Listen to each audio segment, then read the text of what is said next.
am pleased to call to order the March 17th, 2022 meeting of the Montgomery County Board of Commissioners. Note the presence of all three commissioners, and I'm going to ask Mr. Dean Dortone to lead us in the Pledge of Allegiance. Pledge allegiance to the flag of the United States of America and to the republic for which it stands, one nation, under God, indivisible, with liberty and justice for all. Thank you. All right. We will start with opening commissioner comments. Today, or actually this month, March, is Women's History Month. And this month we recognize the contributions women have made to the United States and the specific achievements women have made over the course of American history in a variety of fields. The 2022 Women's History Month theme, Providing Healing, Promoting Hope, is both a tribute to the ceaseless work of caregivers and frontline workers during the pandemic, and also a recognition of the thousands of ways that women of all cultures have provided both healing and hope throughout history. We know that the COVID-19 pandemic has taken a disproportionate toll on women, and the impacts have hit caregivers the hardest. Whether it's women working at home to care for their families or women working on the front lines in our hospitals, all have been impacted. Seeing these impacts early on, we were quick to act to stand up many programs and services to help women, moms, and families during the pandemic. This included launching the Montco Strong Small Business Grant Program to support our local businesses and nonprofits, many of which are women-owned or women-run. Montgomery County has awarded just over $42 million in funding to small businesses and nonprofit entities through the Montco Strong grant programs. $31.2 million to small businesses and $11.3 million to nonprofits. In addition, the Montco Cares Grant Program provided over 300 local child care centers with grants of up to $48,000 to sustain their operations during the pandemic. This program supported over 200 children with a $40 per day child care subsidy to help offset the cost for families. We also worked with our courts to halt evictions and have distributed more than $50 million in emergency rent and utility relief to families across our county. This program remains active today and continues to distribute funds. Additionally, the Montco Food Pantry Assistance Program provided $2 million to the county's Food Assistance and Pantry Network to feed an estimated 160,000 county residents impacted by COVID-19. And finally, our Office of Public Health continued to provide weekly and often daily counsel to our public schools to develop and implement their school safety plans to keep our schools open for in-person education. And our work continues. We are actively engaged to make sure our recovery from the past 2 years is equitable and supports women. As we have discussed at previous meetings, the Montgomery County Recovery Office is responsible for managing the county's $161 million in pandemic recovery funds. We're committed to connecting our community to information and resources related to this funding, as well as to equitably distributing funding throughout Montgomery County. The call for ideas and projects is now open on our website at www.montcopa.org/recovery office. And submissions are being accepted through the end of April. Our goal is to use these funds to support the health, social, and economic well-being of all residents, address racial and other disparities, and serve those hardest hit by the COVID-19 pandemic. Many of the projects and ideas being considered, both directly and indirectly, provide support to women and caregivers, while also strengthening resources and infrastructure across our county. Starting next week, we will hold a series of community partner sessions around various topics to seek community feedback on these important programs. The 3 partner sessions will center on topics of importance to our recovery. One will be on affordable housing, another on child care, and another on mental health and substance use. Each session will provide basic information about pandemic recovery funding, the application process, and the opportunity to network and connect with others who may have an idea similar to yours. Registration and information can be found on our website at www.montcopa.org/calendar. We encourage everyone's feedback on these topics and other issues related to our recovery efforts. This Women's History Month, I'm proud to reaffirm the county's commitment to implementing policies and programs to lift up all women. As a government, we have led by example as a model employer for women. Over the past few years, we've implemented paid parental leave and mandated that all of our employees are paid a living wage of at least $15 an hour. This year, we're undergoing a review to ensure pay equity across county departments as part of our larger diversity, equity, and inclusion efforts. As the first woman to chair the Montgomery County Board of Commissioners, I'm extremely proud of the progress we have made in these areas and remain committed to continue to foster equitable opportunities for women across our region. Thank you, and I'll now turn over to Commissioner Lawrence. Okay, good morning. I'd like to share information on an important county event that's coming up. I'm happy to share that the county will be holding an in-person career fair for the first time since before the pandemic. The County Career Fair will take place on Wednesday, April 6th from 2 to 7 p.m. at the Bluebell campus of Montgomery County Community College, and the event will be held in the Health Sciences Gym. Hiring managers from multiple departments will be on site to speak with you and answer questions. Part-time, full-time, and internship opportunities are available. Our employees are our most important assets, and with that in mind, we take pride in offering an affordable, quality benefits package that helps to protect and support our employees and their families, including competitive salaries, comprehensive health care coverage, pension and retirement savings, employee tuition and higher education benefits, generous annual leave and vacation, paid parental leave, health and wellness support, public service loan forgiveness, and remote work is available for certain positions. We encourage anyone who is interested in public service to attend or share with someone you know who is looking for a great career with great benefits. No pre-registration is necessary for the career fair, and everyone is encouraged to attend. And to learn more about our county benefits and open positions, please visit www.montcopa.org/career-fair or contact our Human Resources Department at 610-278-3052. And I'd also like to provide an election update. The Pennsylvania Supreme Court has ruled that the maps for the state legislative seats can be put into effect for the 2022 election cycle. Candidates for these offices can begin circulating petitions on Friday, March 18th until Monday, March 28th. The petition period for congressional and statewide races is over. If anyone is interested in volunteering on Election Day to work at a polling location, you can contact Voter Services by emailing pollworkers@montcopa.org. And if you're interested in voting by mail, we encourage you to apply as soon as possible. And residents who prefer to vote in person will do so on May 17th from 7 a.m. until 8 p.m. at their assigned polling location. And more information can be found on the Voter Services website at www.montcopa.org/voterservices. And in conclusion, I want to give a shout out to the Plymouth White Marsh High School girls basketball team, who has made the state semifinals of the state tournament. They'll be playing at 7 p.m. On Friday night against Cedar Cliff. I've never heard of Cedar Cliff. I don't know where Cedar Cliff is. So go Colonials, and good luck to PW. Okay. All right. We will move on to public comment on matters appearing on today's agenda. Mr. Stein, why don't you go ahead and read the rules, and then we'll go from there. All right, certainly. Good morning. All speakers that are physically present should sign into the meeting sheet available at the back of the room. Those that are speaking virtually should indicate that they wish to speak as indicated by Ms. Co-Francisco. Speakers that are physically present should come to the podium if they are physically able. Speakers should identify themselves by name and municipality. All public comments must be relevant or germane to county business. Under the law, this means that the subject matter of all comments must be limited to issues or items which are currently before the Commissioners for consideration or which may come before the Commissioners for consideration at a future meeting.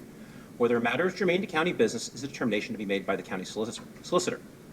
A time limit of 2 minutes will be monitored, and county staff will respectfully request speakers to conclude their comments if the speaker goes beyond the time allotted. The board is not required to respond to public comments during the course of the meeting, so the public is reminded that this is not an opportunity for questions and answers or dialogue. The board chair may direct appropriate county staff to follow up on any questions or additional comments after the meeting. Disruptive behavior, including but not limited to yelling from the seats, arguing whether matters remain in county business once the solicitor has made it. I have an objection. Objection is noted and overruled. No, I Disruptive have an behavior. objection. I'm allowed to speak my objection. You are allowed to raise an objection, however, it doesn't need to be sustained. You don't even know what my objection is. Ma'am, I'm currently reading the minutes. That's right, and that's what I'm objecting to. Okay, very good. I'm going to continue reading the minutes. I'm going to ask security to stand by, please. Refusing to yield the floor once solicitor has made a determination on such, or refusing to yield the floor once time has elapsed and being requested to sit down, shall be grounds for removal from the meeting or without further admonishment or warning. And as always, the commissioners welcome written correspondence, comments, and feedback at commissioners@montgopa.org. All right, so it looks like we have a lot of guests today. Just so you understand how this goes, we start with comments on issues on today's agenda, and then we'll follow that by general public comment. If you're here in the room, please make sure that you signed in the back in order to have the opportunity to speak today. And with that, Ms. Co-Francisco? Yes. Where is she, over here? Okay. Yeah, great. It appears we have only folks with general public comment today. Okay. So we will Nobody in the room is talking about today's agenda. Okay, all right, then we can proceed with general public comment. Okay, first we have Ken Souter. Good morning. Good morning. I want to thank you for giving me an opportunity to speak to you today. My name is Ken Souter. I'm from North Wales. And I'd like to take a few minutes of your time this morning to voice my concerns about our elections in the county. I'm also a U.S. Air Force veteran who served honorably, discharged in 1971 and 1975. I love our country. I love our democracy. I love our republic. And so that's why I'm here. I'd like to say there's now irrefutable proof that the election in Pennsylvania and other swing states was stolen during the night of November the 3rd, early morning of November the 4th. This happened at various drop box locations throughout the state. I urge you to check out a newly released documentary called 2000 Mules. It's totally irrefutable. The documentary shows on video drop boxes being stuffed with ballots from same people over and over again. Cell phone geo-tracking was used to show these movements. It is simply irrefutable. The 8th commandment says, "Thou shalt not steal." The 9th commandment says, "Thou shalt not lie." You will be held accountable to Jesus Christ for your stewardship as civil magistrates. My question to you is, are you in favor of common sense safeguards to ensure elections that are fair, free, and safe from fraud so that my vote as a veteran is not stolen? Psalm 2, verses 10 through 12.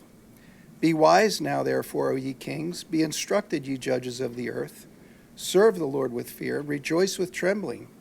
Kiss the Son, lest he be angry, and ye perish from the way, when his wrath is kindled but a little. Blessed are all they that put their trust in him. Thank you.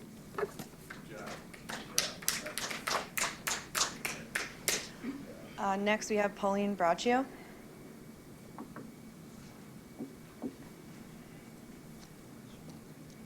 Good morning. My name is Pauline Braccio, and I'm from Talmenson. And again, Mr. Stein just broke the law. It does not say in the, and I went over this 2 weeks ago. I don't know what law school you went to, but the Sunshine Act says a person can object, and you're supposed to listen to what the objection is. You're not supposed to just tell them to shut up and sit down or alert the security to come and drag them out. That's not how it works. So again, you're a liar, and you perjured yourself at least 2 or 3 times under oath in a trial. So I don't know when you're going to learn this, but when somebody says objection, you're supposed to listen to the objection and respond to that. And it's not part of a comment, a 2-minute limit. It's an objection. So again, I urge you to read the law and follow the law. But of course, you don't follow the law. And, you know, Mr. Souter was very passionate and sincere, but Mr. Souter, I regret to tell you, people who are evil don't care about God. And this is what we have here. We have evil incarnate. Stein, Lawrence, and Arkush are all evil, and that is what they show us every time. When Val Arkush speaks about COVID, she's lying when she says the vaccine is safe and effective. Absolute lying. And so you had Christina Miller come up here last meeting and have her lie for you. You know, I don't understand why you don't follow the CDC. You claim to be a doctor, but you don't seem to know anything about physical things, physical bodies. I mean, you think men give birth. You know, you were an anesthesiologist, right? And with an obstetrics, you were in the operating room. Did you ever see a man give birth that you're calling pregnant people? And when did you become a surgeon? You were never a surgeon, yet you renewed your license calling yourself a surgeon. Another lie. Thank you, Ms. Braccio. Tom? Yeah, thanks. You're welcome.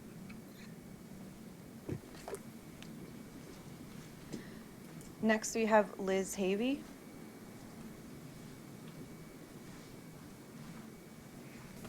Good morning. I'm Liz Havey, the chair of the Montgomery County Republican Committee.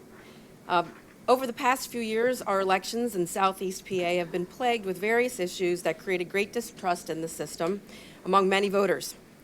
Thousands of incorrectly printed ballots, voters receiving the wrong mail-in ballots, election results changing 2 weeks after Election Day, misleading election result reporting, some polling places not having enough ballots on Election Day, representatives not being given meaningful opportunity to check mail-in ballots, unmanned drop boxes, etc. The Republican Committee has documented hundreds of complaints from voters and has observed firsthand deficiencies in our election procedures in Montgomery County, including gross abuse of the drop boxes. A review of just a few hours of surveillance at one drop box produced over 100 people dropping multiple ballots, including one woman dropping handfuls of ballots, which is clearly against the law. We requested that the county provide security guards at drop boxes and were denied. We asked if the county would be reviewing the surveillance video of the drop boxes and were told no. And when we requested the surveillance footage, we were provided, months after our request, with data in an unusable format with the exception of footage of just one of those boxes. Many voters feel their vote doesn't count and tell us they won't bother voting. Members of this board have made it clear that they want as much participation in the voting process as possible. Everyone who can legally vote should vote, right? If that is truly what you believe, then taking actions or inactions that effectively suppress the vote are unacceptable. Therefore, we have compiled, in consultation with the other Republican county chairs across the Southeast, reasonable election proposals for your approval. Our hope is that Montgomery County, as well as all the Southeastern County election boards, will review and implement these requests to ensure our elections are efficient, transparent, and uniform moving forward. Happy to answer any questions if you want, and the proposals were given to you guys, and I hope that you will at least give us a meeting with all of you to discuss these.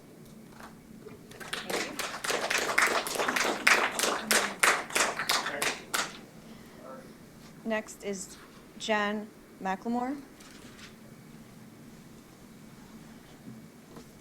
Good morning. Thank you for having us here. My name is Jan McLemore. I'm a GOP committee woman from Upper Dublin. I'd like to lend my support to Liz Havey's remarks and to her proposal.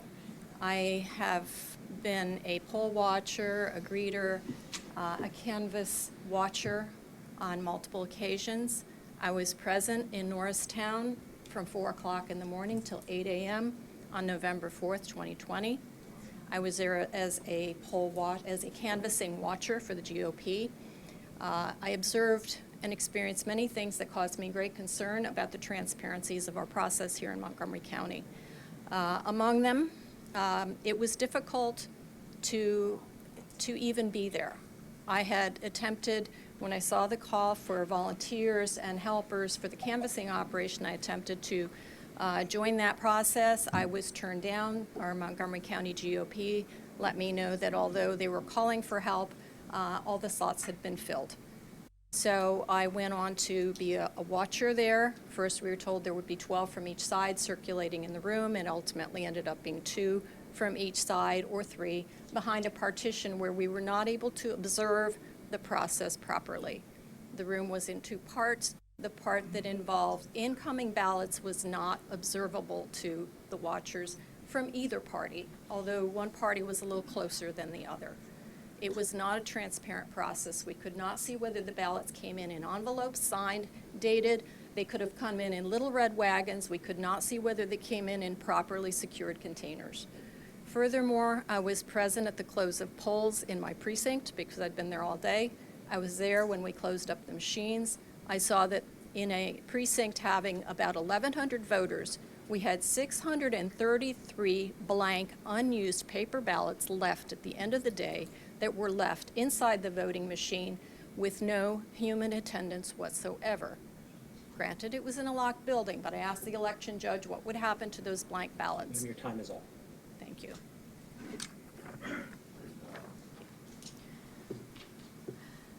Next, we have Kurt Stein.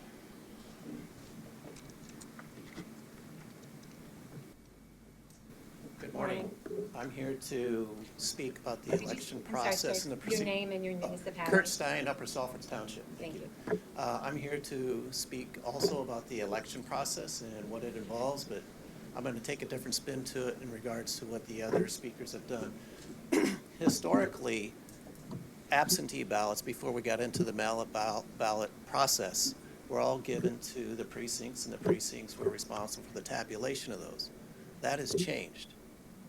We don't hear anyone speaking about that, but I think what we need to do is we need to give it back to the precincts, allow the precincts to do the tabulations of those ballots, so that we don't have everybody rushing down to Norristown 1 day, 2 days, 3 days after to do all this work. I know historically we would say, well, there's nobody to work at the precincts to do this work. Well, I think times have changed. I think we all realize that. We have a lot of people on both sides of the party that are willing to do this work. Spread it out, give it to the precincts, allow the precincts to do the work that they're there for. That's why we have judge of elections, minority inspectors, and all that. It can be done in a much more efficient manner. Make the precincts accountable to the voters in their area. They know who lives there. They know when a ballot comes in and they say that person moved out, they shouldn't be voting. They know how many people are in the households. These precincts can be done. If it can't be done in certain precincts, there's enough volunteers. You've even said yourself that we're looking for volunteers in certain precincts, and if you can't work in your precinct, can you work somewhere else? That's what we need. Give it back to the people. Allow them to be accountable for the votes in their area. That's what I ask of you. Thank you.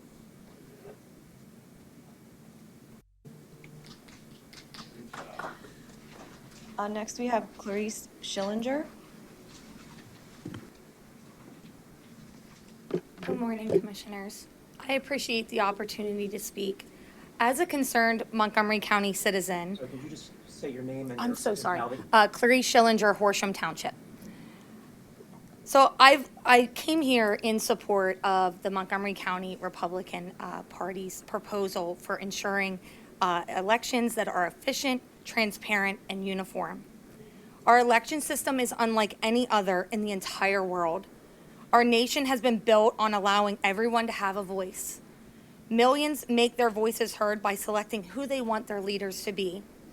Unfortunately, we have seen a number of Pennsylvanians lose trust in our election system after the passage of Act 77 and the additional the additional verbiage added allowing drop boxes.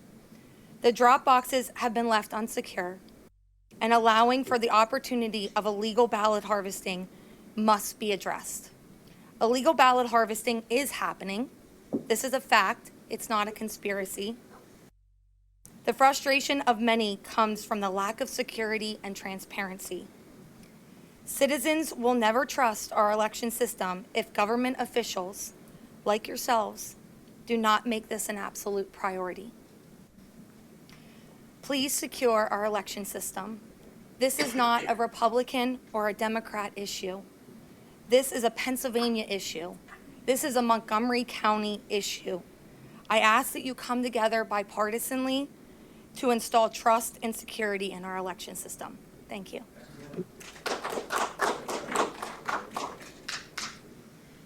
Next, we have Joe Rooney.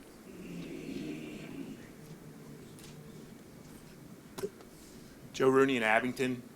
Good afternoon, ladies and gentlemen. First, happy St. Patrick's Day to everybody here, for all of us who are Irish or wish they are Irish.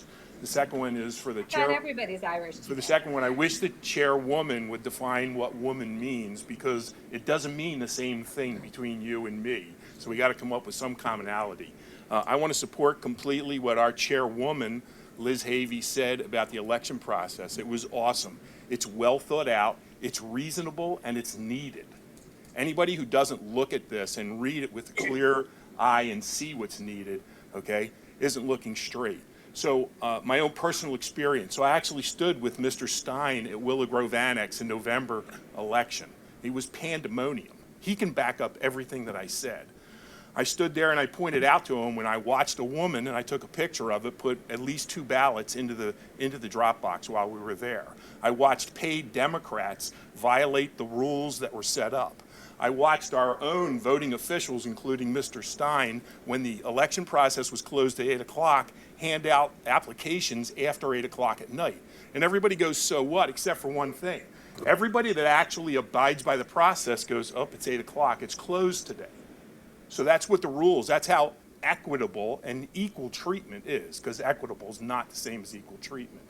What's else is, my wife's a judge of elections. She watched how conditional ballots were treated differently than regular ballots. The regular ballots were put in a locked box, and then they were escorted up to the voter services. The conditional ballots were just put into an envelope, and then she just dropped them off. What happened to them? Nobody knows. She brought that to me and said, Joe, here's another problem. All these things happened. I watched them. I pointed most of them out to Mr. Stein, so he may forget about it, but he's aware of it. These are problems with our election. There's a gentleman here who's in the Air Force. People serve our country for the importance of what our election process is, and you all are responsible for overseeing it. Please look at her reasonable and good recommendations. Thank you very much. Okay, we have a few folks on Zoom, so we will go to Barbara Furman.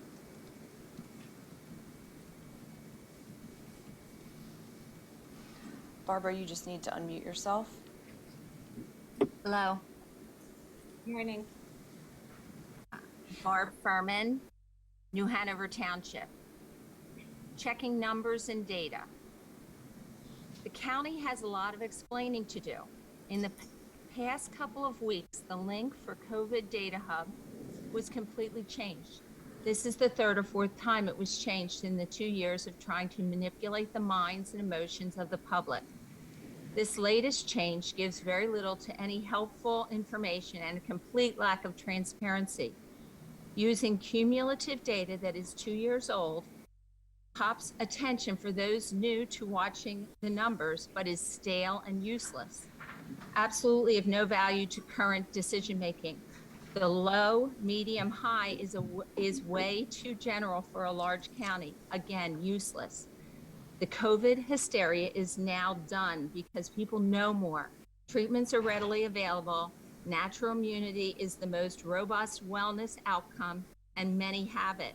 Children are the least affected, and many have natural immunity. Stop the fear mongering through this website. The mail-in ballot debacle can be solved quickly.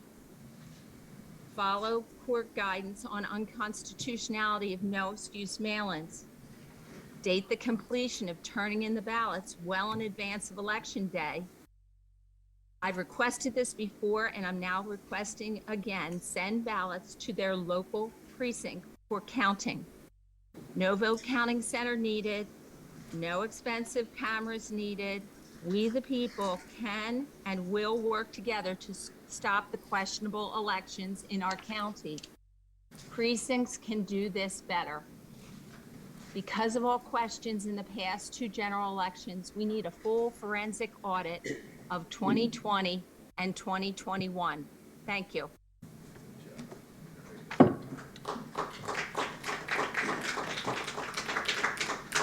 Okay, next we have Joan Parsons. Yes, good morning. Can you hear me? Yes. Yes. Yes, good Okay, morning. thank you. Yes, good morning. Thank you very much. I just have 3 statements. First of all, I noticed when I actually worked at all the polls over the years, and the ballpoint, the Sharpie pen, I don't remember exactly when that was introduced as a form of filling out your paper ballot. I do know that the Sharpie pen bled through the back. We were assured that that wasn't going to be any kind of an issue, but I don't understand why we couldn't continue with the ballpoint pens that we have been using over the many years that I have been voting, and I'm 73 years old. So that's my first thing. I would like to see the Sharpie pens gone, and I go back to the old-fashioned way of doing it with a ballpoint pen, whatever color you choose, black or blue. The second thing that I want to talk about is the COVID testing of the PCR. The PCR has now been, I mean, basically, it's actually not very accurate. There's many doctors, there's many people that take a PCR test, a couple Ma'am, days apart. this is one area where I'm afraid I'm going to have to ask you to tie it in somehow to county business, because the... Well, I just didn't get on at the right time. Well, and okay, so then we'll just let that go about the PCR test and early treatments. The other thing is during the elections of the last election, I was very aware of a lot of things that were going on. I know with Kathy Barnett for Senate that she was running and is running again, that there were different things that were put out showing that people were back in areas counting ballots, and a lot of a lot of this came to light that about how they were counting them, where they were counting them, and there was a lot of things that I thought should have never happened. And all your other speakers have hit it on the button that basically our elections need to be revamped to the way that works, not to the way that one person wants to win. So we all know there was a huge discrepancies on everything. The ballpoint pen and the Sharpie pen needs to go. Ma'am, I you're out don't of know how. time. Sorry, your time is up. Okay, bye. Okay, next we have Kim Henderson.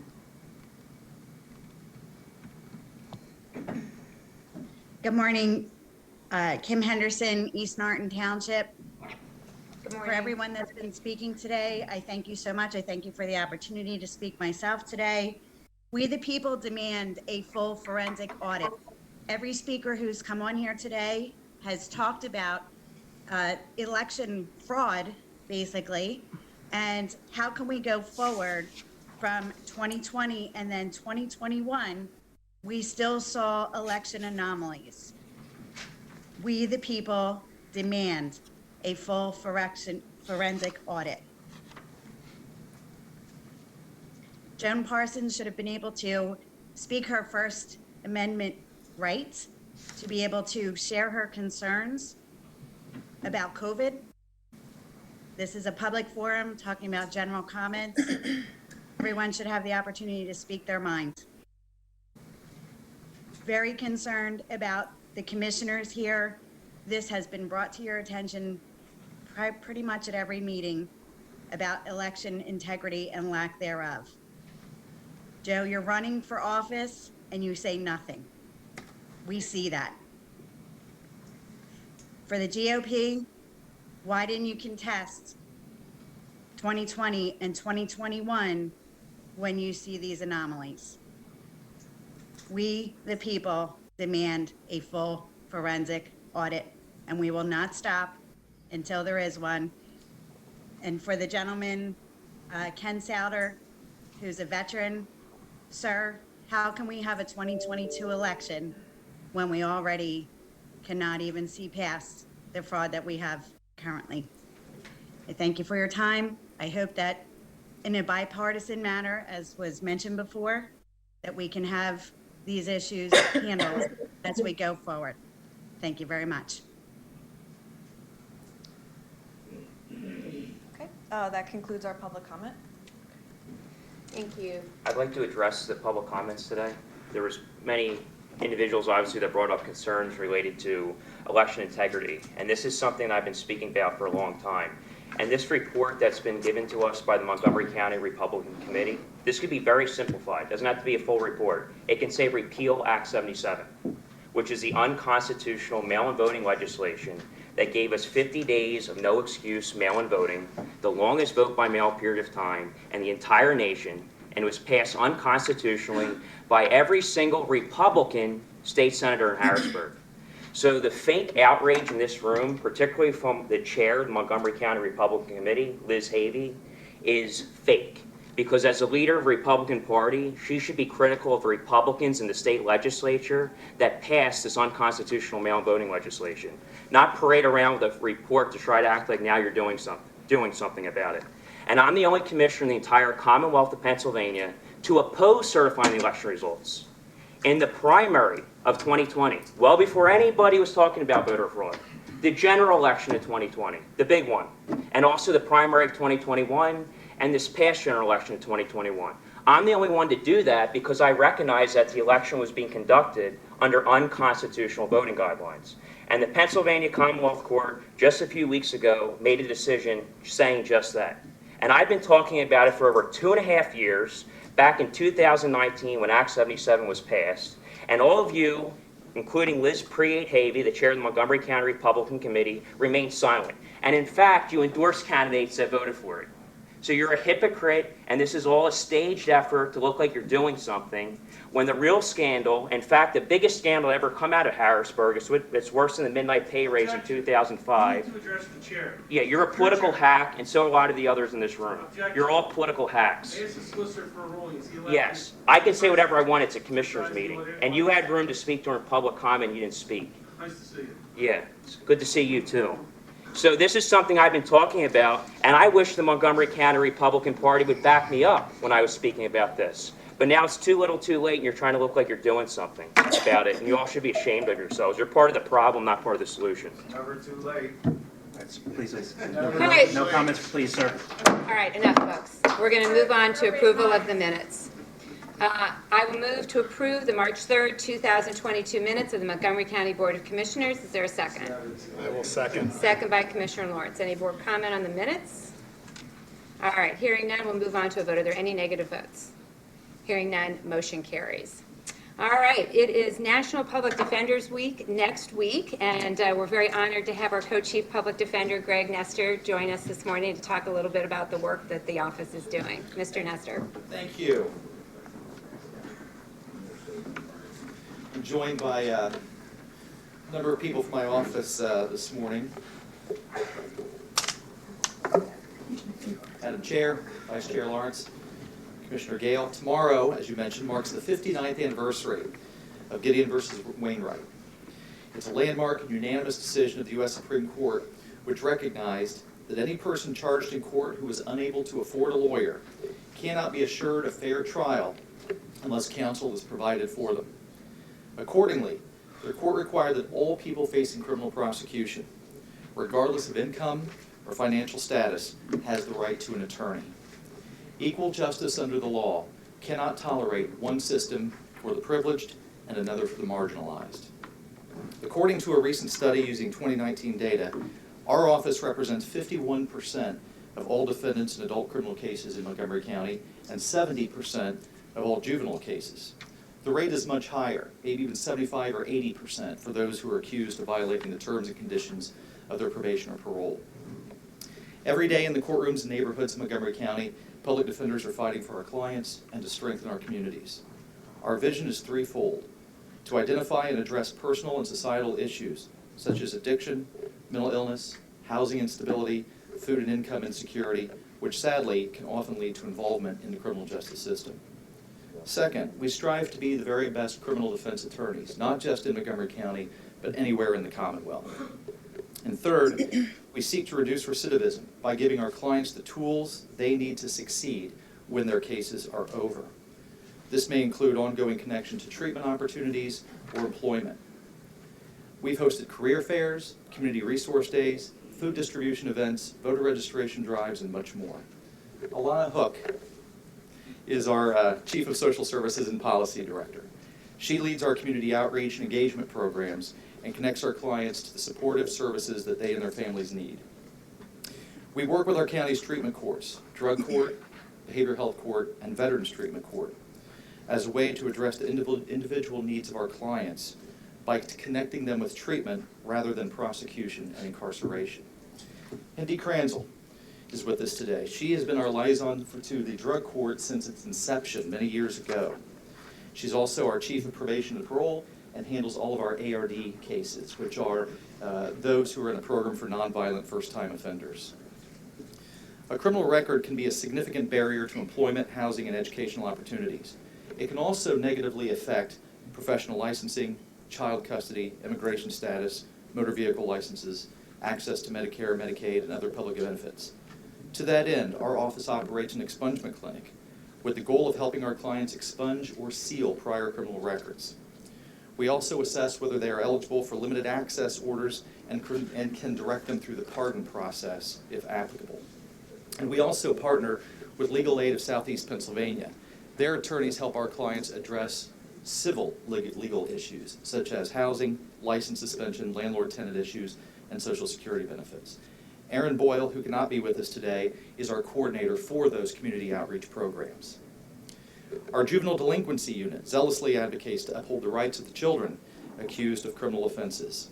They help shape policy and ensure that children in the juvenile justice system are provided with trauma-informed, evidence-based treatment to reduce the risk of recidivism and allow them to become productive members of society.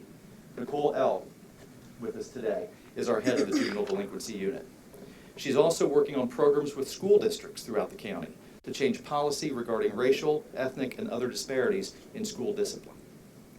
Laura Cash, our chief of the child advocacy unit. Her unit specializes in issues related to children, advocates for children who are survivors of abuse and neglect. The attorneys in that unit represent the children who are the subject of dependency, termination of parental rights, and contested adoption proceedings. She advocates for the best interests of families and for the children and seeks to unify the family whenever possible.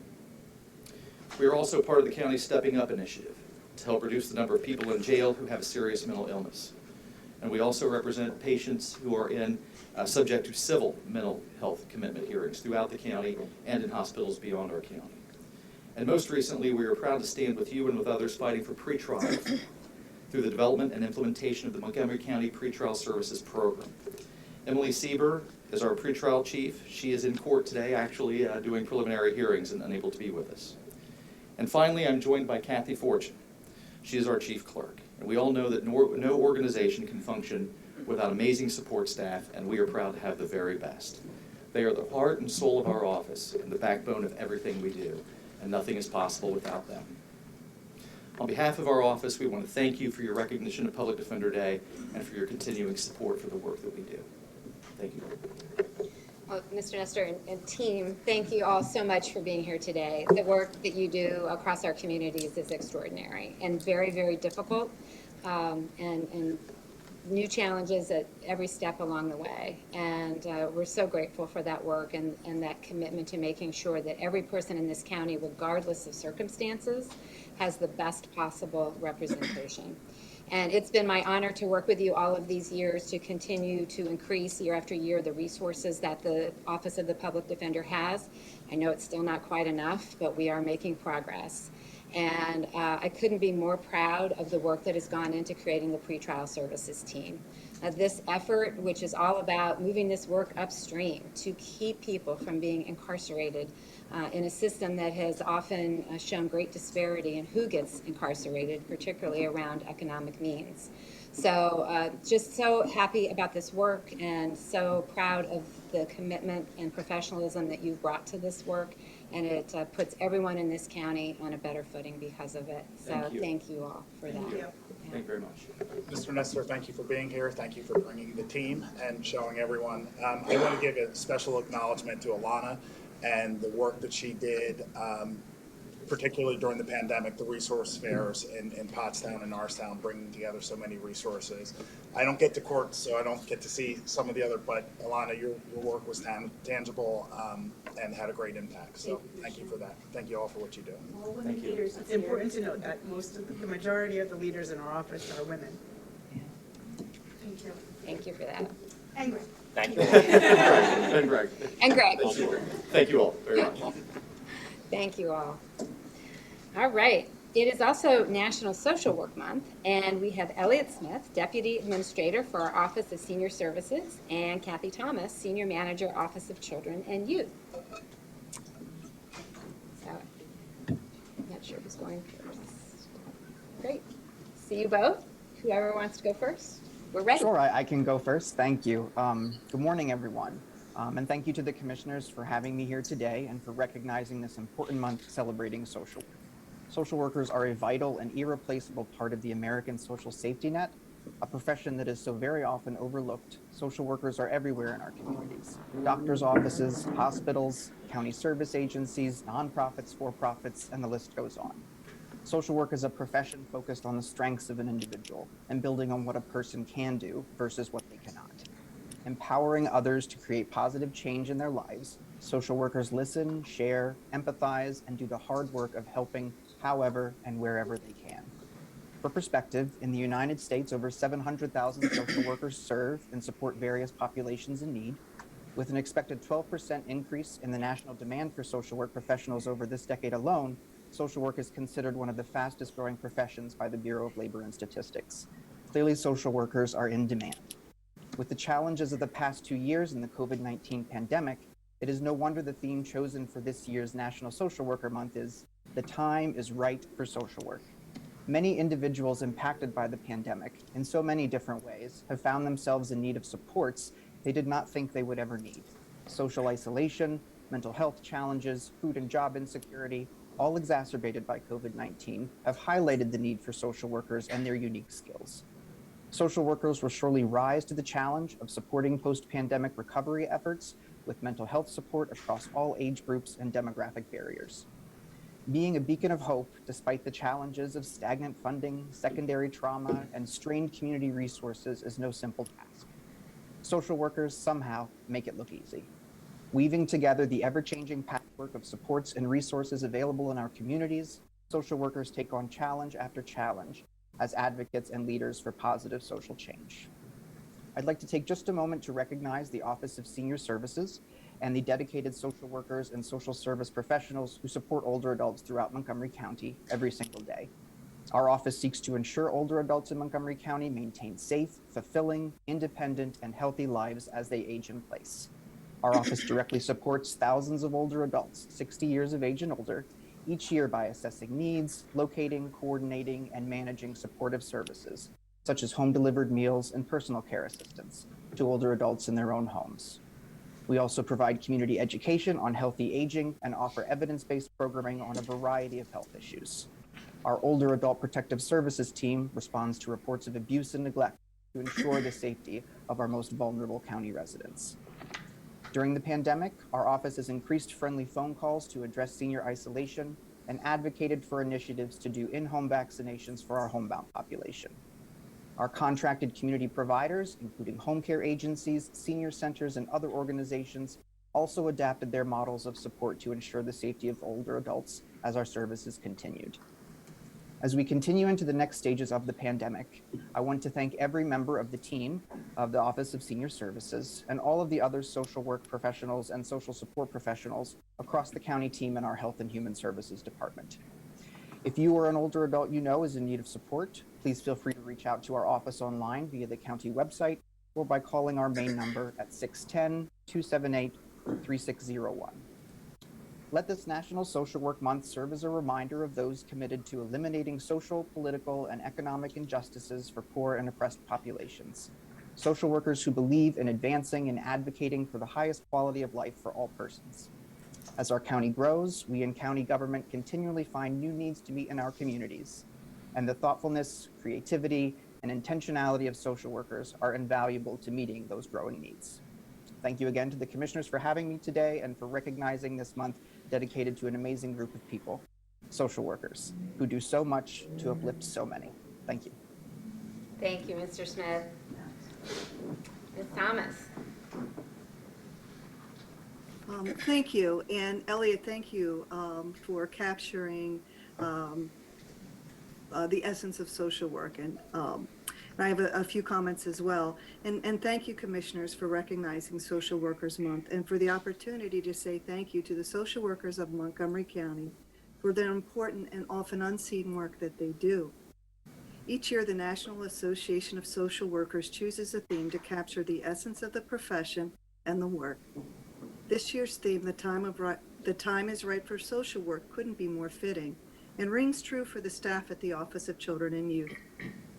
Even as the residents of Montgomery County face the challenges and stressors brought on by the COVID-19 pandemic, the caseworkers and staff at Children and Youth never stopped working alongside children and families, keeping kids safe, helping parents meet basic needs, and linking them with supportive services.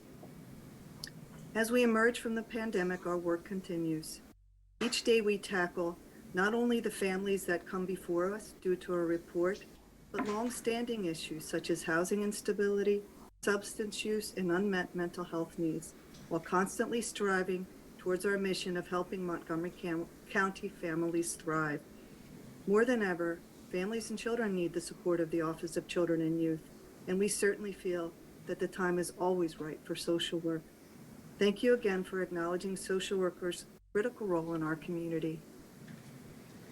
Well, thank you both so much, and I want to just commend and thank you for the amazing way that you all pivoted during COVID across multiple departments in the county. I mean, we've heard from 2 of the departments, but our social workers are in many of our departments, and you just didn't miss a beat. You figured out how to do your work online, by phone, safely, in person in some cases. Certainly in the Office of Children and Youth, that in-person work did not stop during the pandemic for very important reasons. And we're so grateful for that. And, you know, I think that, Elliot, you raised a point that I think was a bit overlooked by many, in that during the pandemic, there were individuals that never imagined that they would need help getting food or might happen to fall behind on the rent. It was just nothing that had ever crossed their minds before. But because of the situation of the pandemic, they suddenly found themselves with needs and frankly, no idea where to go to get that help. And so you all just met those needs so effectively, and I want to thank you for that. And we are so lucky to have you. And I hope if anyone who's watching this out there is considering social work as a profession, it is one of the most rewarding and fulfilling jobs that I think that there is, and one that is just deeply valued by all of us here at the county. So thanks to all of you and all of your colleagues. Thank you both for being here this morning. Thank you for what you do each and every day, and please express our gratitude to your staff and colleagues as well.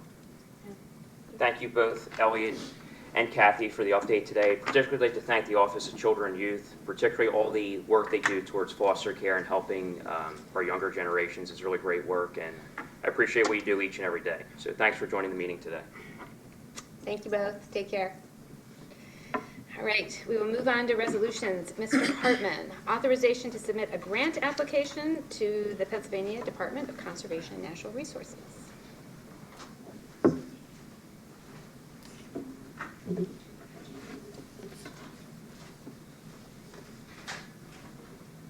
Good morning. Okay, great.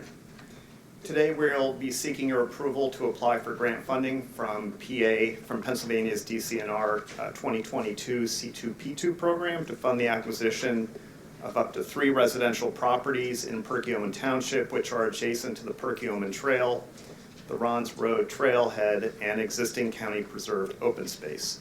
These properties suffered flood damage from the remnants of Hurricane Ida last September. And I would just draw your attention to the slide up on the screen. The properties that we're talking about are located in the red circle. That represents the intersection of Route 29 or Gravel Pike, which runs north-south, and coming in from the east is Route 113, which is also called Ron's Road.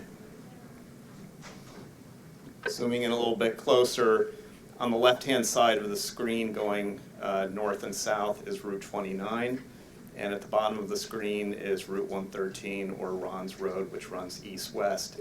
The 3 properties that we're talking about are noted in the orange shaded area, and the area to the right of that in blue is the Ron's Road Trailhead, and immediately to the right of the blue polygon is the Perkiomen Trail, which most of us know about. It's a very popular trail in the county. And to the right of that is Perkiomen Creek, of course. To the north of the parcels, you can see a label saying Montgomery County. That's land that is owned by the county. And to the northeast of that parcel is another parcel owned by Montgomery County as well. Zooming in a little bit closer, these are the 3 parcels in question. They total 2 acres. The two parcels on the left or on the west are occupied by a twin house, which is split down the middle by the property line, and then the third parcel is to the right of those, which is 1 acre in size. Again, you can see the Ron's Road trailhead to the right of the polygon outlined in red, and then to the right of the trailhead is, again, the Perkiomen Trail. As you know, DCNR requires all grant applicants to pass a resolution acknowledging that if awarded the grant, the applicant will comply with their terms and conditions of grant policy document, and that this document will become the terms and conditions of a grant between DCNR and the county if the county is awarded the grant. Last month, the county engaged a real estate professional to negotiate the potential acquisitions with the individual landowners of the 3 parcels on behalf of the county, and that process is actively underway. Depending on the number of parcels we ultimately acquire and the corresponding appraised land value, the grant request will be determined accordingly. County open space funds would serve as a required match for the grant. Following acquisition, the existing structures would be demolished and the properties would be returned to a semi-natural state to accommodate future trailhead expansion and improvements, including ADA compliant access, and to establish additional public open space, especially for people using the trail. And lastly, on February 23rd, last month, the County Open Space Board did unanimously recommend the submission of the application to DCNR for the C2P2 grant funds to use toward the purchase of the subject parcels. Thank you. I will move that the proper county officials, in accordance with the authority conferred by law, subject to the approval of the county solicitor, are hereby authorized to submit an application to the Pennsylvania Department of Conservation and Natural Resources for the ROMS Perkiomen Trailhead Property Acquisitions Project.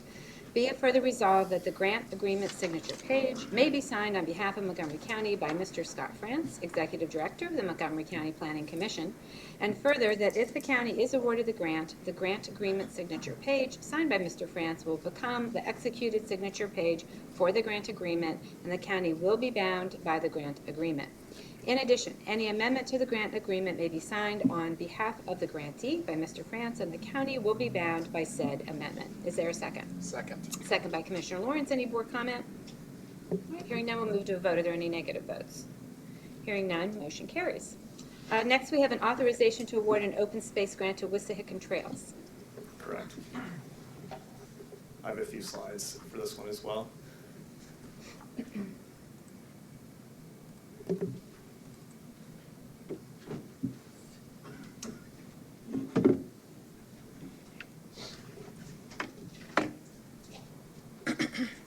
Okay, great. Thanks, Kelly.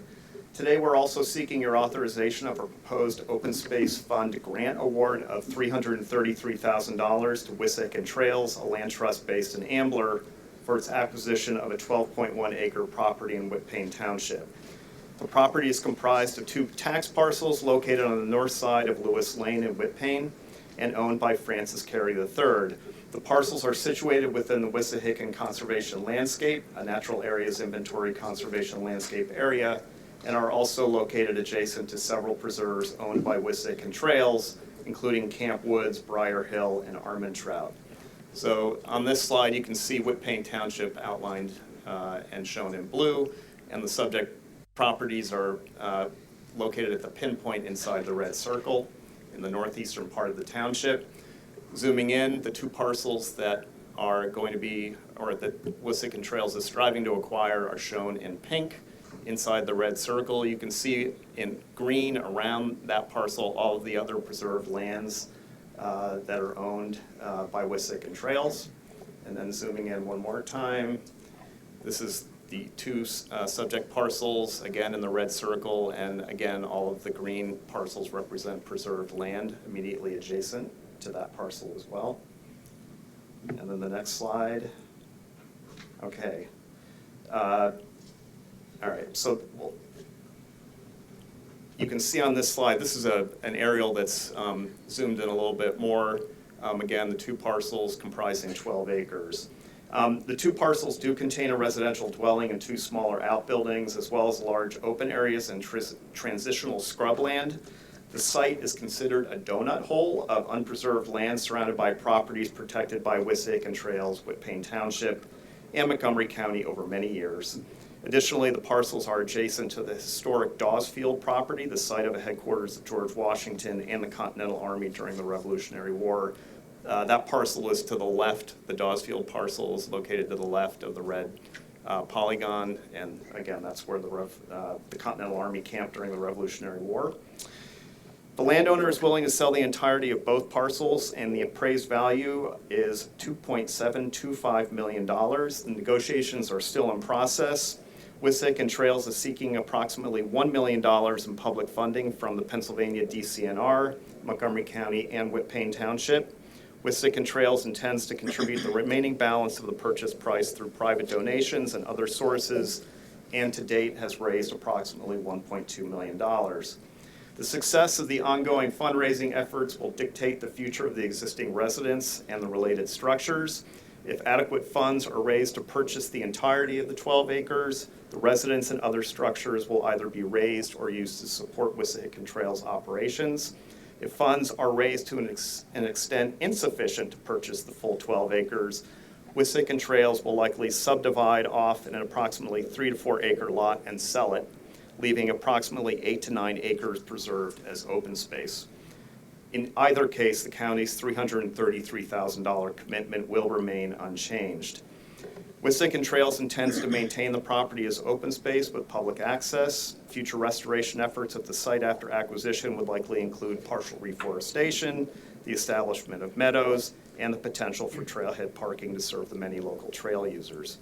On February 23rd, the County Open Space Board did recommend the Montgomery County Board of Commissioners award an open space grant of $333,000 to Wissahickon Trails toward the acquisition of the subject property, of course contingent upon its successful acquisition of the property. And upon its purchase of the two parcels, Wissahickon Trails will place a deed restriction benefiting and enforceable by Montgomery County on the portion of the property dedicated as open space, limiting its use in the future as open space and for recreation. Thank you, Mr. Hartman. I will move that the proper county officials, in accordance with the authority conferred by law, subject to the approval of the county solicitor, are hereby authorized to award Wissahickon Trails an open space grant in the amount of $333,000 for the full or partial acquisition of tax parcels 66-00-03280-00-2 and 66-00-03281-00-1. Is there a second? Second. Second by Commissioner Lawrence. I was just checking your dashes. Pretty, it there. was impressive, You right? did it, I think I got it right. Mr. Hartman, just one question. What is the time frame on this in terms of when will Wissahickon say, okay, we have or have not been able to raise this funds to buy the entire parcel? Well, they're actively engaged in negotiations with the landowner right now. They've been going back and forth a bit with him. I would say that once that's resolved and they get a better sense of the funding from the township and from the county, they will probably acquire the property sometime this year or early next year. Okay, great. Okay. All right, hearing no additional comment, we'll move to a vote. Are there any negative votes? Hearing none, motion carries. Thank you. Thanks. All right, Mr. France, authorization of a contract for planning assistance for the North Penn School District. Good morning, Commissioners. Thanks for having me. I have an item which is a short-term planning contract with the North Penn School District to conduct a 10-year enrollment projection study. The study will look at demographic trends, birth patterns, housing construction, housing sales activity, and other trends in order to create a model that projects enrollments over the next 10 years for each of the school buildings and grade levels. This is the second enrollment that we've done for the North Penn School District, or the second enrollment study that we've done. The last one was in 2017. Based off of 2016 enrollments, the difference between the actuality as current and what we projected back then was under 1%, so that's a very satisfactory result. We look forward to revisiting the study and looking at the next 10 years. The cost of the study in whole would be $11,648. We provide 25% subsidy on short-term planning contracts, so the district's share of that amount would be $8,736. Thank you. I will move that the proper county officials, in accordance with the authority conferred by law, subject to the approval of the county solicitor, are hereby authorized to approve the short-term contract for community planning assistance as outlined by Executive Director of Planning, Mr. Scott France. Is there a second? Second. Second by Commissioner Lawrence. Any board comment? All right, hearing none, we'll move to a vote. Are there any negative votes? Hearing none, motion carries. Next, we have an authorization of a community planning assistance contract for Rockledge Borough. Thank you again. This is for a 3-year community planning assistance contract renewal, as you said, for Rockledge Borough. And this contract would initiate January 1st, 2022 and expire on December 31st, 2024. The borough is contracted with us to provide planning services at their planning commission meetings and to provide flexible assistance as needed, which could include updates to their zoning code and subdivision and land development ordinance, short-term planning studies, and grant writing assistance. The contract costs are subsidized at 50%, as is typical for our 3-year municipal planning contracts. The total cost would be $57,834, and the municipal share of that would be $28,917. I will move that the Montgomery County Commissioners hereby approve the contracts for municipal planning assistance outlined by Executive Director of Planning, Scott France, and that the proper county officials are hereby authorized and directed to execute the same. Is there a second? Second. Second by Commissioner Lawrence. Any board comment? All right, hearing none, we'll move to a vote. Any negative votes? Hearing none, motion carries. Thank you, Mr. France. Thank you. All right, Mr. Bonner. America has a big birthday coming up. 250. Yes, indeed. Yep. Good morning, Commissioners. Morning. Before you for consideration this morning is a resolution authorizing creation of a county commission to work with America 250 PA to coordinate activities and programs to commemorate the 250th anniversary of the signing of the Declaration of Independence. In preparing for 2026, this resolution endorses the state-managed America 250 PA initiative, establishes an inclusive committee to plan county events in coordination with the state effort, and appoints Commissioner Kenneth E. Lawrence, Vice Chair of the Montgomery County Board of Commissioners, as the county's representative to the state America 250 PA Committee. I have to get used to saying America 250. Within the Department of Assets and Infrastructure, the Division of Parks, Trails, and Historic Sites will lead the county's commission to present collaborative insights, work across pertinent organizations, develop, promote, and execute inclusive programs and experiences, spotlighting Montgomery County's historic role in the founding of the United States of America. That's what we have. Okay, great, thank you. I will move that the proper county officials, in accordance with the authority conferred by law, subject to the approval of the county solicitor, hereby endorse America 250 PA and their mission to educate, preserve, innovate, and celebrate every Pennsylvanian in every county in Pennsylvania. Be it further resolved that the County of Montgomery officially establishes an America 250 PA County Commission made up of a diverse group of citizens to work with America 250 PA on any and all activities within Montgomery County. The participants of Montgomery County's commission will be strictly voluntary roles, and there will be no compensation for participation. Be it further resolved that Kenneth E. Lawrence Jr., Vice Chair of the Montgomery County, is hereby appointed as the Montgomery County representative to the America 250 PA Committee. Is there a second? I will second. Second by Commissioner Lawrence. Any board comment? I'll just say this will be a really exciting time, and of course our county is right in the center of a lot of this activity, so it'll be great to have full participation, and I'm sure it'll bring some wonderful opportunities also economically for the county. So, Absolutely. yeah, great. Any other comment? All right, hearing none, we'll move to a vote. Is there any negative votes? I'm a negative vote. Okay, motion carries 2-1. All right, next we have a commissioner's appointment to the Board of Directors of the Montgomery County Norristown Public Library. I will move that Brian Mays and Cynthia Worth be appointed to the Board of Directors of the Montgomery County Norristown Public Library for terms to begin immediately and to expire on December 31st, 2024, and to serve at the pleasure of the County Commissioners and in accordance with the current duly adopted bylaws. Is there a second? Second. Second by Commissioner Lawrence. Any board comment? Hearing none, we'll move to a vote. Are there any negative votes? I'm a negative vote. Okay, motion carries 2-1. All right, Ms. Perdue. Good morning, Commissioners. You should have in front of you the final copy of the Commissioners' Department's personnel list. It is a 3-page document dated Wednesday, March 16th, 2022, with a timestamp of 9:30 a.m. All positions have been reviewed and accounted for and are presented for consideration. Thank you, Ms. Perdue. I will move to approve the March 17th, 2022 personnel presentation as given by the Director of Human Resources, Ms. Donna Perdue, and to authorize the proper county officials to execute the same. Is there a second? Second. Second by Commissioner Lawrence. Any board comment? All right, hearing none, we'll move to a vote. Are there any negative votes? Hearing none, motion carries. Thank you. All right, Ms. O'Malley, advertisements of bids and RFPs.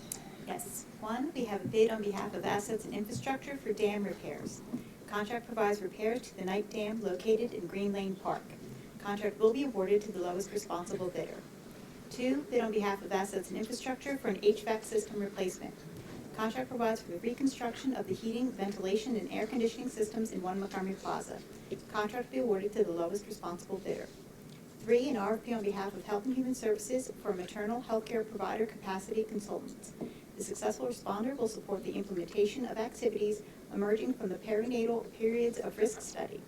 The study will focus on increasing the use of allied health providers, doulas, home visitors, lactation consultants, and patient advocates to provide targeted education about reproductive health, overall health, parenting, and other topics such as empowerment to increase providers' understanding of Black women's experiences.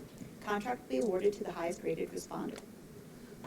4, RFP on behalf of Planning, Sheriff, and Treasurer for title services. The successful responder will provide title search, title insurance commitments, and final policies and closing services for various county departments on an as-needed basis. Contracts will be awarded to the highest rated responders. All RFPs and bids are available on the county's purchasing website at www.montcopa.org/purchasing. Thank you. I will move to approve the preceding requests for the advertisement of bids and RFPs as described by the Deputy Chief Operating Officer, Ms. Barbara O'Malley, and to authorize the proper county officials to execute the same, subject to the approval of the county solicitor. Is there a second? Second. Second by Commissioner Lawrence. Any board comment?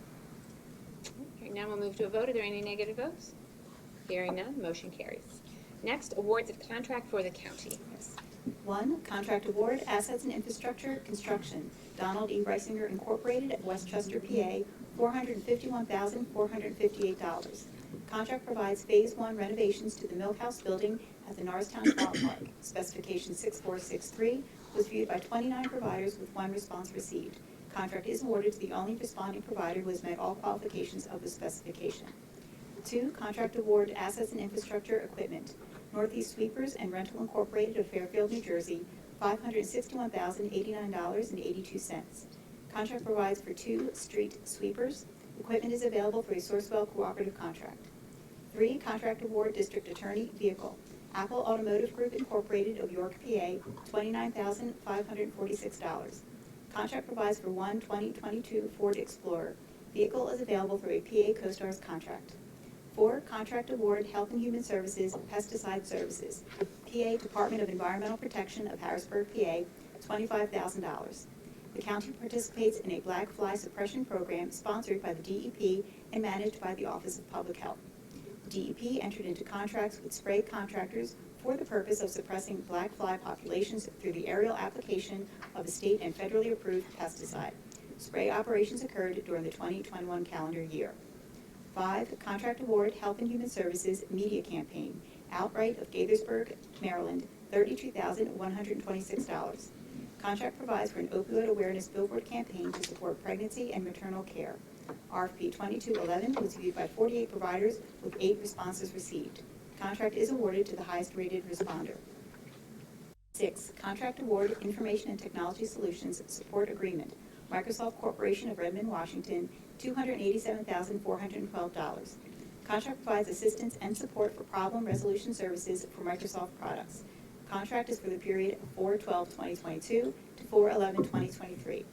7, contract award, Public Safety Software, Street Smart LLC of Lexington, South Carolina, $130,000.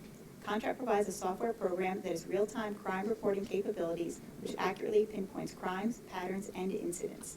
Contract is for a period of 1 year beginning 12/1/2021. Software is proprietary. 8, contract award, Public Safety, Computer Hardware, CDW Government of Vernon Hills, Illinois, $28,010. Contract provides firewall and networking switch hardware for the Public Safety Training Campus 911 Backup Center. Hardware is available through a PA CoStars contract. 9, contract renewal, adult probation consultants, Resources for Human Development Incorporated of Philadelphia, PA, $540,653. Contract provides a system for evaluation, referrals, and consultations for criminal justice clients who present drug and alcohol, mental health, developmental disabilities, and/or predatory offender issues as per RFB 1813. This is the second of 2 available optional annual renewals for the 2022 term. 10, contract amendment, assets and infrastructure, supplemental reimbursement agreement, $1,735,000. Contract between PennDOT and Montgomery County provides for a funding agreement reimbursing the county for replacement of County Bridge number 275, Waverly Road over to Coney Creek in Cheltenham Township. Reimbursement agreement allows for 100% federal reimbursement for the final design, utilities, and construction. 11, contract renewal, assets and infrastructure consultants, McCormick Taylor of Exton, PA, $720,000. Contract provides for a qualified engineering firm to assist with management of the county's bridges and 75 miles of roads. Contract also provides for the management of over 400 bridge structures and internal roads at our parks and historic sites. Roads and bridges will continue with replacement projects and increased ongoing bridge maintenance to maintain structural integrity to prevent structural deficiency, resulting in more costly repairs or replacement. This is the 4th of 4 available optional annual renewals. In 12, there are 11 contract renewals and 7 amendments for Health and Human Services. Those providers and services are listed at the end of the agenda and in the back of the room. Thank you. I will move to approve the preceding awards of contract as described by the Deputy Chief Operating Officer, Ms. Barbara O'Malley, and to authorize the proper county officials to execute the same, subject to the approval of the county solicitor. Is there a second? Second. Second by Commissioner Lawrence. Any board comment? All right, hearing none, we'll move to a vote. Are there any negative votes? Hearing none, motion carries. Next, we have awards of contract for assets and infrastructure. Yes. 1 contract award for Information and Technology Solutions Equipment, Pomeroy Technologies, LLC of Hebron, Kentucky, $361,712.28. Contract provides switch and routing equipment required to move 2 existing data centers to the new co-location facility. Equipment is available through a PA CoStars contract. 2, contract amendment, Information and Technology Solutions, Relocation Services, SunGuard Availability Services, LP of Wayne, PA, $55,698.12. Original contract provided for the relocation of 2 data centers in Norristown to an off-site location. Amendment provides for the increased number of high-speed data connections required by the county at the SunGuard location. Critical connections include diverse paths to the internet, private network, backups, as well as providing other critical services for the state of PA and the county jury board department. I will move to approve the preceding awards of contract as described by the Deputy Chief Operating Officer, Ms. Barbara O'Malley, and to authorize the proper county officials to execute the same, subject to the approval of the county solicitor. Is there a second? Second. Second by Commissioner Lawrence. Any board comment? Hearing none, we'll move to a vote. Are there any negative votes? On the negative vote. Motion carries 2-1. Next, we have awards of contract for emergency procurement for Hurricane Ida. Yes. 1, contract award, assets and infrastructure, bridge rehabilitation, Flyway Excavating Incorporated of Lidditz, PA, $70,715. Contract provides for the rehabilitation of the stone bridge at Mill Grove that was damaged during Hurricane Ida. Thank you. I will move to approve the preceding award of contract as described by the Deputy Chief Operating Officer, Ms. Barbara O'Malley, and to authorize the proper county officials to execute the same, subject to the approval of the county solicitor. Is there a second? Second. Second by Commissioner Lawrence. Any board comment? Hearing none, we'll move to a vote. Are there any negative votes? Hearing none, motion carries. Next, we have an award of contract for the Southeast Pennsylvania Regional Task Force. 1, contract award, vehicles, Andrew Ford of Manheim, PA, $85,650. Contract provides for 2 2022 Ford Expedition SUVs for Delaware County. Vehicles are available through a PA CoStars contract. Thank you. I will move to approve the preceding award of contract on behalf of the Southeast Pennsylvania Regional Task Force as described by the Deputy Chief Operating Officer, Ms. Barbara O'Malley, and to authorize the proper county officials to execute the same, subject to the approval of the county solicitor. Is there a second? Second. Second by Commissioner Lawrence. Any board comment? Hearing none, move to a vote. Are there any negative votes? Hearing none, motion carries. Any closing commissioner comments? Okay, then I will announce that our next meeting will be April the 7th, 2022. And I will move to adjourn the March 17th, 2022 meeting of the Montgomery County Board of Commissioners. Is there a second? Second. Second by Commissioner Lawrence. Any comments? Hearing none, we'll move to a vote. Any negative votes? Meeting is adjourned. Welcome the Controller, Controller Sanchez, to the dais for salary board. Thank you. All right. Good morning again, Ms. Pardue. Ms. Co-Francisco, is there any public comment on salary board? No. Okay. Then, Ms. Pardue. Good morning, members of Salary Board. You should have in front of you the final copy of the Salary Board list. It is a 3-page document dated Thursday, March 17th, 2022, with a timestamp of 8:15 a.m. Of note, we have 2 retirees, Mary Dollinger from adult probation after 16 years, and Donna Jones from courts after 21 years. All positions have been reviewed and accounted for and are presented for Salary Board consideration. Thank you. Is there a motion to approve the March 17th, 2022 Salary Board presentation as given by Director of Human Resources, Ms. Donna Perdue, and to authorize the proper county officials to execute the same? Moved by Controller Sanchez. Is there a second? Second. Second by Commissioner Lawrence. Any board comment? Hearing none, we'll move to a vote. Are there any negative votes? Hearing none, motion carries. Is there a motion to adjourn the March 17th, 2022 meeting of the Montgomery County Salary Board? Moved by Controller Sanchez. Is there a second? Second by Commissioner Lawrence. Any board comment? Hearing none, move to a vote. Any negative votes? Hearing none, meeting is adjourned. Thanks, everybody.